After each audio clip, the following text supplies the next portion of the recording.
MLA barim karak samgre Limison Sangma hak pratrik urampang arjar arpuar. Ulalit ban Pyniasoh no dia bergeseng NPP ha gajingalang kablalong hak office terekam jong geseng NPP ha lowa lachumia ha Shillong.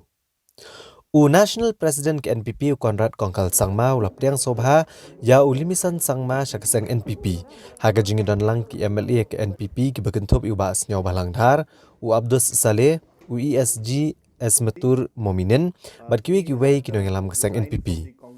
Habaikran bikinong patai kubor Limison ulong bakadaw kubala penlong yu ban Pyniasoh abad ke NPP. Kadai namar bahag geseng kongres om don nong yalam syu.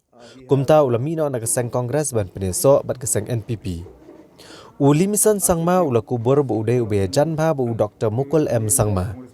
Nrei habau Dr. Mukul M. Sangma ulamino na geseng kongres, kumta mauru ulamino na geseng kongres bat kadaw, kabala penlong yu benrung sya geseng NPP. Kadai namar bu sengutu syai bahagi senam banwan ka NPP kan sensyar ha kejela. Into the NPP family. He had resigned from the Congress party yesterday, and along with his numerous supporters from his area, he has joined the NPP today, and we are all very happy, and we welcome him into the NPP family.